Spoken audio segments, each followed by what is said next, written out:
తాకట్లో ఉన్న బంగారాన్ని విడిపించి ఆ రోజున మార్కెట్ ధర కట్టి మిగిలిన డబ్బును మీకు అందిస్తుంది కొమ్మూరి గోల్డ్.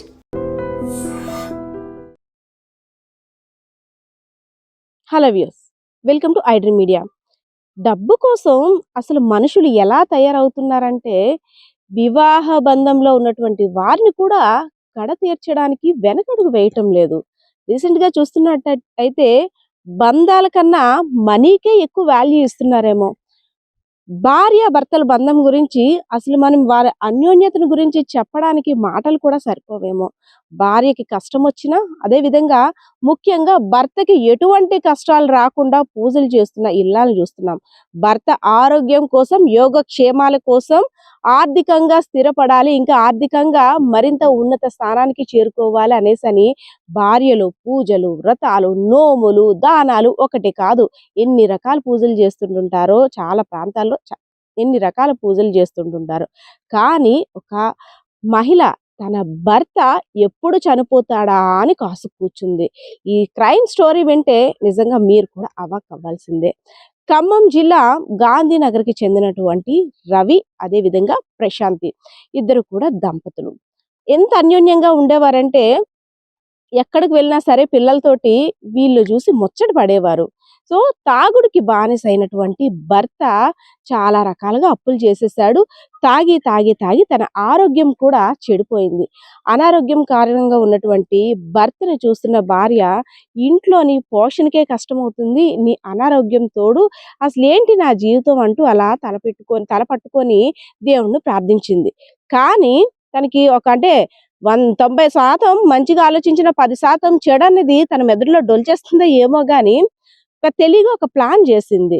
ఈ ఈఎంఐ ద్వారా నువ్వు కార్ డ్రైవర్వి, ఆటో నడుపుకుంటావు, ఈ ఈఎంఐ మీదే ఆధారపడుతున్నాం, ఈఎంఐ కట్టడం, అదే విధంగా ఆ వచ్చిన కార్ డ్రైవింగ్ చేయగా వచ్చిన డబ్బులతోనే ఇల్లు కూడా గడవాలంటే చాలా కష్టంగా ఉంది.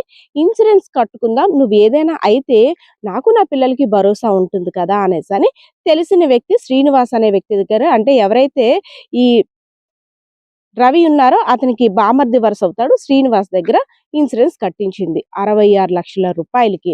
సో 66 లక్షల రూపాయల ఇన్సూరెన్స్ కోసం ఆశపడి కట్టిన దగ్గర నుండి నా భర్త అనారోగ్యం పాలైపోయాడు కాబట్టి ఏ నిమిషాన్ని చనిపోతాడో తెలియదు కాబట్టి ఎంత చనిపోతే అంత 66 లక్షలు వస్తాయని అలా చూసింది.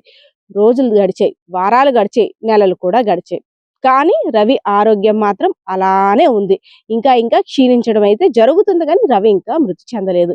సో ఎంతకీ మృతి చెందడం లేదనేసని 9 నెలలు అయిపోయింది. ఇటు ఈ బీమాకు సంబంధించి డబ్బులు కట్టాలి, ఈ ఈఎంఐ భారం కూడా పడుతుంది, ఇంట్లో ఆర్థిక భారం. ఇదంతా కాదు, ఎలా అయినా సరే నా భర్తని చంపేస్తే ఇంకేం గొడవ ఉండదు, ప్రశాంత్ని చంపేస్తే 66 లక్షల రూపాయల డబ్బులు కూడా వస్తాయని ఎవరైతే ఇన్సూరెన్స్ కట్టించారో వాళ్ళ ద్వారా భర్తను చంపేయడానికి పకడ్బందీగా ప్లాన్ వేసింది. సో ఆ ప్లాను అసలు అంటే దిమ్మ తిరిగి మైండ్ బ్లాక్ అయిపోయింది పోలీసులకు కూడా. ఆమె చెప్పిన వివరాలు చూస్తున్నట్టయితే, సో భర్త ఎప్పట్లాగానే అంటే తను ట్రావెల్స్ నడుపుతూ అదే ట్రావెల్కి అదే కార్కి డ్రైవర్గా కూడా రవి వెళ్తున్నాడు.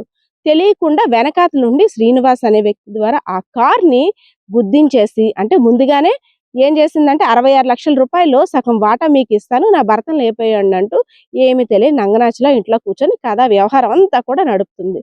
సో ఖమ్మం నగరంలో రూరల్ ప్రాంతంలో ఎంవి పాలెంకి సంబంధించి అక్కడ రవి ముందులే వెళ్తుంటే వెనకాతల నుండి ఆ శ్రీనివాస్ అనే వ్యక్తి గట్టిగా కారును ఢీకొనడంతో అక్కడికక్కడే మరణించాడు. సో ఇదంతా తతంగం ఎవరూ చూడకుండా ఇంకొక ఇద్దరిని కూడా ఆ చుట్టుపక్కల పెట్టాడు. అంటే ఇది యాక్సిడెంట్ గా చిత్రీకరించేందుకు ఒక ప్లాన్ అన్నమాట. వెంటనే యాక్సిడెంట్ చేసి రవి చనిపోయిన తర్వాత ఆ కారు తీసుకెళ్లి తనకు తెలిసిన బంధువుల ఇంటి దగ్గర చిన్న యాక్సిడెంట్ అయింది, అర్జెంటుగా వెళ్ళాలంటూ కారును దగ్గర దాచేశాడు. సో ఏమీ తెలియనట్టు రోడ్డు మీద గుర్తు తెలియని వాహనం ఢీకొని నా భర్త చనిపోయాడంటూ అక్కడ అందరినీ కూడా నమ్మించేసింది. కానీ ముందు నుండి కూడా ఈ ప్రశాంతి యొక్క వ్యవహార శైలిపై నమ్మకం లేక తన మీద అనుమానం ఉన్నటువంటి కుటుంబ సభ్యులు పోలీసులకి ఫిర్యాదు చేశారు. మా అబ్బాయి యాక్సిడెంట్ కారణంగా చనిపోయాడంటే మాకు నమ్మశక్యం లేదు, సో దీనికి సంబంధించిన డీటెయిల్స్ కూడా మాకు కావాలని కంప్లైంట్ ఇచ్చారు. సో పోలీసులు రంగంలోకి దిగిన తర్వాత అసలు విషయం అంతా కూడా బయటపడింది. అంటే 66 లక్షల రూపాయల కోసం తాళి బంధాన్ని తెంపుకోవడానికి రెడీ అయిపోయింది. జీవితాంతం కడదాకా తోడుండాల్సిన భర్తని చంపేస్తే డబ్బులు తీసుకొని నేను నా కుటుంబాన్ని చూసుకోవచ్చు, ఎంజాయ్ చేయొచ్చు అనే విధంగా ఆ ఇల్లాలు చేసిన పనికి ప్రతి ఒక్కరు కూడా ఆశ్చర్యానికి గురవుతున్నారు. అసలు ఈ స్టోరీ విన్న తర్వాత పోలీసులు కూడా షాక్ అయ్యారు. ఏంటి, బీమా సొమ్ము కోసం అంటే అనారోగ్యంగా ఉన్న భర్తని ఆరోగ్యంగా ఉండేందుకు ఒక మంచి ఫుడ్ పెట్టో, లేదంటే తన ప్రేమను చూపించో ఇంకా ఆరోగ్యం కోలుకోలేనా చెయ్యాలి గానీ, ఇంకా ఎంత చనిపోతాడని ఇంతలా పగడ్బందీగా ప్లాన్ చేశావా? అమ్మ తల్లి నీకు దండం అంటూ కూడా పోలీసులు షాక్ గురైన పరిస్థితి అయితే కనిపించింది. కెమెరా పర్సన్ బాలకిషోర్‌తో పద్మ, ఐ డ్రీమ్ మీడియా.